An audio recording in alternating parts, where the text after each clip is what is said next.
This is our third lecture in the series from chapter 13. Sorry, second lecture in the series from chapter 13.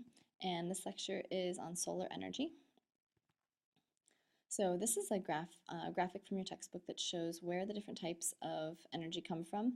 And if you look at the top, in orange, we have solar energy, but it's been stored through photosynthesis by ancient plants and algae, and that would be petroleum, natural gas, coal, and peat. Those are all of our fossil fuels. So the source of that energy originally came from the sun, but it's been stored underground for thousands or millions of years. Now in the middle section in green, we have renewable energy, which is solar energy, a section on solar energy, and it's all different types of ways of accessing the energy from the sun. And we're going to talk today about the direct use of solar energy. And at the bottom in blue, we have non-solar related energy, which are nuclear reactions, nuclear fission, fusion, and geothermal, and then also tidal energy, which is the gravitational pull of the moon.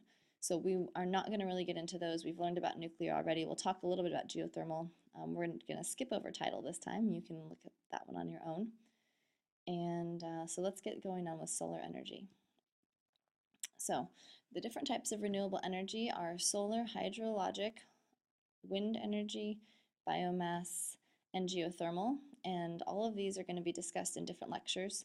This is the first one, and then we'll be covering the rest of them in sequence. And then the last thing we're going to talk about is hydrogen as a way of storing energy, not as an actual source of energy itself. So we'll move on to passive solar. So the first way of accessing solar energy is through what we call passive solar or passive solar design.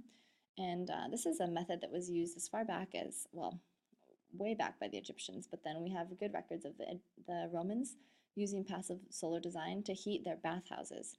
So the Roman baths were famous. They were these big rooms with a giant pool in the middle, and they would have the south-facing window would be all made of glass. So the sunlight would come through the glass and warm up the water in the pool and keep the pool nice and warm. And that was an example of passive solar design used by the Romans.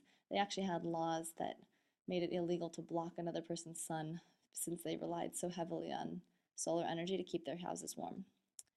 So passive solar heating systems basically absorb heat from the sun and they store it for later release, but without using any pumps or motors. It's passive. So the building itself is what stores the heat from the sun. And an example of this would be adobe buildings. Well, the adobe actually stores the heat from the sun during the day, gets really, really warm, and then at night when it cools down outside, that heat is released and transferred back into the interior of the home. So the orientation of the building matters. You need to have the window that you're trying to use to collect the sunlight facing the sun, which in the northern hemisphere is south facing. And passive solar design also uses trees and overhangs, which we'll look at a little bit more. And finally, insulation is very important because in order to keep that energy that has been absorbed by the house inside the house, you want to make sure your house is very well insulated. So here's a picture, shows some of the elements of passive solar design. So we've got the shade tree to keep the house cool in the summer, but then the leaves fall and it becomes warm in the winter. And the skylight here to allow sunlight into the interior of the house. We have high efficiency windows, which is kind of like window insulation, basically, and then insulation on the rest of the building, including in the basement. So we want to make sure that whatever heating or cooling we do inside the house gets stored inside the house. So here's a picture that shows how passive solar design works. It's very simple, actually. So the angle of the roof is designed in such a way that during the summer, the sunlight does not come through the window directly. So the sun's rays don't come through the window. They're actually shielded by that overhang structure there. Then in the winter, when the sun is lower in the sky, it's able to come underneath the overhang and strike the heat-absorbing floor. Now that floor could be made out of stone or some kind of tile or other material that absorbs heat very well. So in the winter, the sunlight comes through the window, strikes the floor, warms the floor up, and then at night the floor releases its heat back into the house and warms the house up. Now this helps prevent the need for running the heater as much during the winter. Now you also have a double paned window there, that's for better insulation, and then that window shade allows you to control the degree of sunlight that you get. So this is, and this window of the house would be facing the south if this was a northern hemisphere home. So this is basically, that's one system that allows passive solar heat absorption to occur. So, all right, so quiz question for you, and I'm sorry it's cut off at the top. All of the following are elements of passive solar design except A, heat absorbing floors, B, trees that shade the house in winter, C, insulation and double paned windows, or D, proper orientation of the house. So take a moment to think about that. Choose the correct answer. Pause the recording if you need to. And the correct answer is B, trees that shade the house in winter. The key word there is winter. If you're reading carefully, you'll remember that we don't want the shade to be happening in the winter. We want it to happen in the summer. So if this said trees that shade the house in summer, it would be a correct answer. In the winter, we want to allow as much sunlight in as possible. All right, so moving on, we're going to talk now about active solar technology. Now, passive solar was heating things just using the energy from the sun, no pumps, no moving parts, just the structure of the building itself. Active solar involves using motors or pumps or things to circulate fluid and things like that. So an active solar heating system absorbs heat into a fluid and then stores the heat in a collector of some kind. You can use mirrors or lenses to concentrate the sunlight. In the picture below, they're using mirrors. And this technique can be used to heat water or air or another kind of fluid. There are some other fluids that absorb heat really well. And the big key here is that pumps and motors require electricity. So we are not using, we're not just letting the sunlight strike the fluid and warm it up directly. The pumps and the motors are used to move the fluid around. We may have motors that determine the angle of the mirrors and allow the mirrors to track the sunlight. So things like that. So here's a picture of a diagram of what it might look like in a house. So you've got your solar collector on the roof that's heating this liquid, collecting the heat from the sun and heating a liquid up. And then the liquid goes into your hot water tank, and the heat is transferred from the hot liquid into your water, warming up your water. And then the cool liquid is circulated and pumped back out up into the roof to continue warming up. So this heat exchanger is the way that you transfer the heat from the hot water and from the hot fluid into the hot water.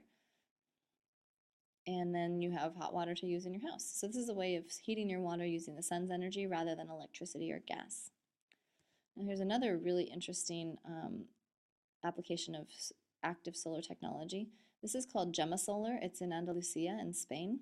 And what they do is they use mirrors and lenses in that giant circular array to concentrate sunlight on that central tower right in the middle of the circle.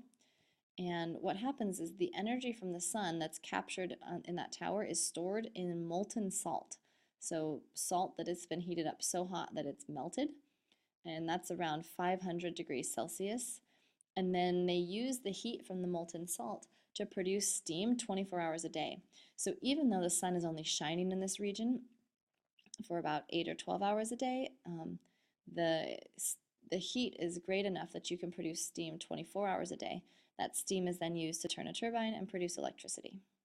So this is a giant solar complex that's being used to supply power to, I think they said this can supply power to 25,000 homes. I'd have to double check on the website, but it's a pretty cool technology. So active solar technology includes which of the following? A, mirrors and lenses. B, material that captures heat. C, shade structures to block the summer sun. Or A and B are correct, or A and C are correct. So go ahead and choose the best answer there. Pause if you need to.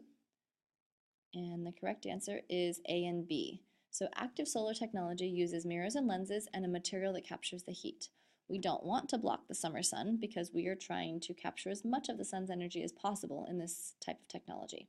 Remember, passive solar, we're regulating the temperature of our house. So in the summer, we don't want it to get too hot. But active solar, we want all the energy we can get. All right, last one, photovoltaic cells. Photovoltaic cells capture the sun's energy in semiconductors, and they convert it to electricity. So we're basically taking photons of light and turning them directly into electricity rather than spinning a turbine. So this photovoltaic technology does not involve spinning turbines at all. Each photovoltaic cell has a 15 to 30 year lifespan before it runs out or is no longer able to capture sun's energy. And like I said, it's the direct generation of electricity, no turbines involved. Now, one of the drawbacks is that the manufacture of photovoltaic cells requires rare materials, like certain rare earth metals, which are very costly and they lead to increased mining. So if we were to try and do photovoltaics on a worldwide scale, we wouldn't really have enough of these materials, these rare metals that we need. And so that's one of the things that's kind of holding back this technology. We haven't figured out a way to do it with common everyday materials yet. So here's a picture of how a photovoltaic system might work. You have your solar panel on the roof, the photovoltaic cells on the roof. They're connected to a DC-AC inverter. Remember, this is direct current to alternating current. And then that inverter converts the direct current to alternating, which then sends it to the breaker box and into the home. And then also you can have an import-export box that allows you to send extra electricity back to the power grid and then draw from the power grid if you want. Now there's other options. The other option is to have a standalone system where you would store all of the excess solar energy that's generated. You'd store it in giant batteries outside your house. And so some people who live in very remote locations will use a battery system. People who tend to live near cities, people who live near cities or near the infrastructure, the power lines, tend to prefer a grid-connected system. In some places, when the meter readers come, they will actually give you money back for all of the power you produce. I don't think California is doing that yet, or at least not Southern California, but that is an option in some areas. So you could actually get paid for the electricity you're producing. All right, final question, and again, sorry that it's cut off there. True or false, photovoltaic cells use semiconductors to generate electricity? And is that A, true, or B, false? Go ahead and read the sentence, double check your answer, pause if you need to, and the correct answer is true. That's a true statement. So photovoltaic cells do use semiconductors. They generate electricity directly without the use of turbine. So hopefully that clears up solar technology for you. If you have any questions, let me know, and as always, I will see you in class.